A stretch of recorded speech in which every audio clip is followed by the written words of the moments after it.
I've recently made a series of videos detailing the differences between different devices that extend the Wi-Fi signal in your home.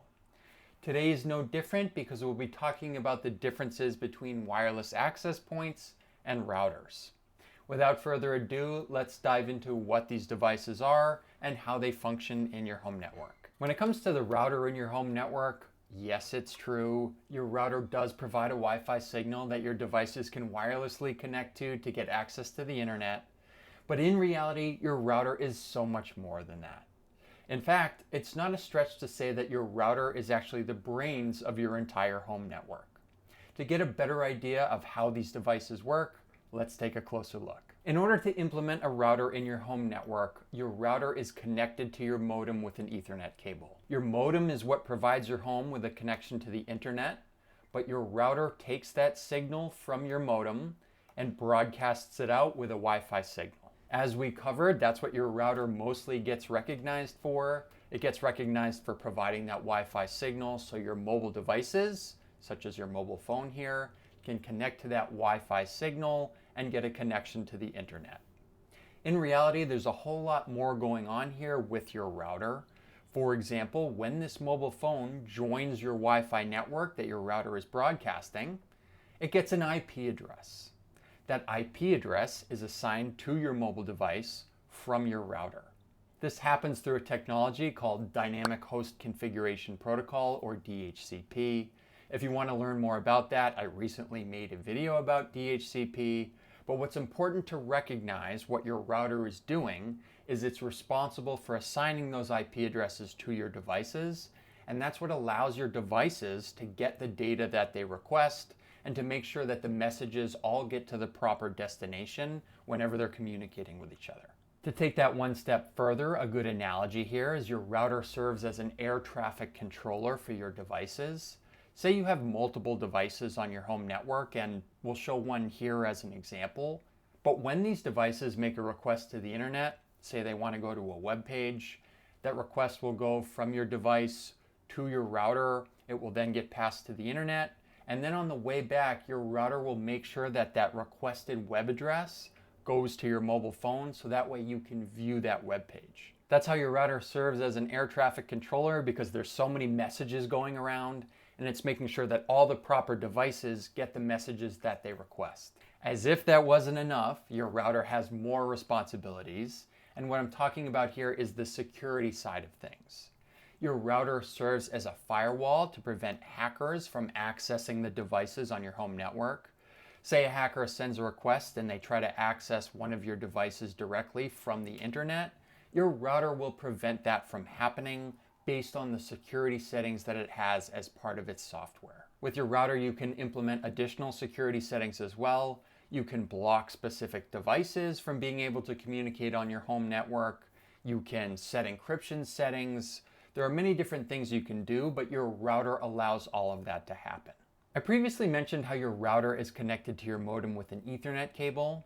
Well, a good way to think about access points is you can think about them as an add-on to your router. What this looks like is your access point, if you already have your router in place, is connected to your router with an Ethernet cable, and then your access point also broadcasts a Wi-Fi network. When it comes to the functionality of access points, honestly, that's just about it. They're not smart devices like your router is, and on top of that, you can't implement a wireless access point unless you already have a router in place in your home network. That's why an access point is an add-on to your router, because your router is responsible for all the brains, all the coordinating, the assignment of IP addresses, and then your access point is basically just taking those settings and rebroadcasting them out. One of the convenient things about access points is because they're essentially an add-on to your router, they broadcast the same Wi-Fi network name and password that your router does. This makes it really easy if you're moving throughout your home and you have a device that's connected to the internet, because this device will automatically connect to either the access point or the router that's providing it with the strongest Wi-Fi signal. Another cool thing about wireless access points is you're not limited to adding just one to your home network. If you have a lot of square footage or different areas that you need to provide Wi-Fi access to, you can implement multiple wireless access points. They all connect back to your router, but they can all broadcast your Wi-Fi signal in different areas of your home. So when it comes to the differences between routers and access points, we've covered the major points already. Their functionalities are quite different in the sense that your router has a lot more functionality and it's a smarter device when compared to your access point, whose main job is just to rebroadcast your Wi-Fi signal. Another difference between these two devices, and this is also largely due to the fact that they have different functions, is the fact that they are usually implemented in different areas of your home. As I mentioned, your router needs to connect to your modem, which is usually connected to the wall of your house because that's how it gets the internet connection from the outside world. But as a result of this, your router is usually located on a table or a desk, somewhere at about waist level that's close to your modem. When it comes to wireless access points, you have a lot more freedom in terms of where they're implemented. You might see them implemented on a wall. You might even see them implemented in the ceiling. And a lot of this has to do with the fact with how these devices are powered, which brings us to our final difference between these devices. The last difference between these devices is in terms of how they're powered. Your router needs to be connected to a power outlet in the wall so that way it receives constant power. But your wireless access points are a bit different because in many cases, and this is what you'll often see, is that they are powered with a technology called Power over Ethernet. Power over Ethernet allows you to power these devices with an Ethernet cable, so it frees you from having to implement these devices near a power outlet. If it isn't obvious by now, let's quickly go over the different instances where a router and access point are implemented. When it comes to your router, you have no choice.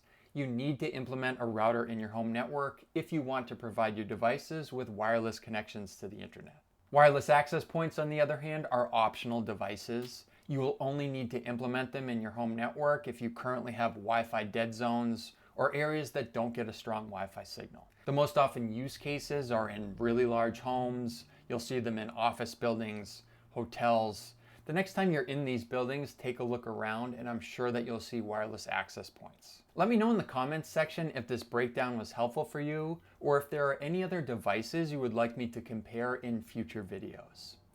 As always, thanks for watching this episode from Network from Home, and I'll catch you on the next one.